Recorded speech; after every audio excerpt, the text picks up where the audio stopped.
na pambata galing Pinas. Akala ng mama ko, binili niya sa akin to, wala na ako. So, akala tinapon ko na lahat. Of course not. Syempre, may mga luma na dapat na rin tanggalin, di ba?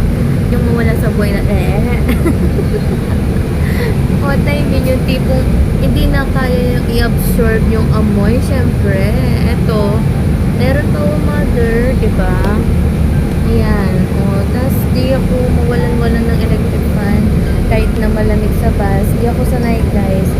Mabilis mainitan yung leg ko tsaka yung yung face ko. Yan. Naiirita ako, guys. Ang init. So, yan na nga. Diba? Ang init pa this time. So, biyahe pa tayo, guys. Walang gaanong sakay yung bus. Papunta ako nito sa metro station kasi galing ako sa kabilang building namin. Sino pa bang aasahan na naman kundi si Miss Jenny Lagulago kasama yung mga contractor, consultation about the renovation of the building.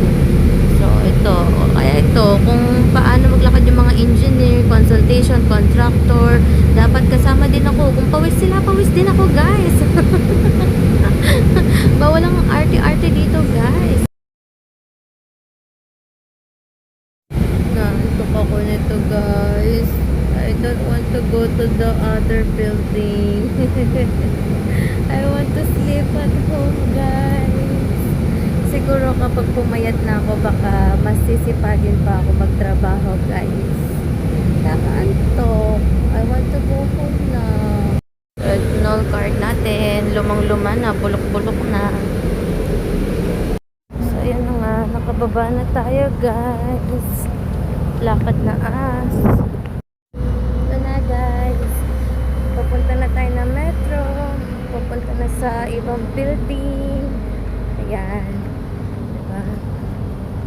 Minsan nakakahiyang mag-selfie or video, guys, no? Baka sabihin nila parang tanga tayo. Wala kinakapalan yung sarili sa paggawa ng video. Ito na nga pala yung metro station dito, guys. Diyan tayo maglalakad ng mahabang mahaba papuntang train.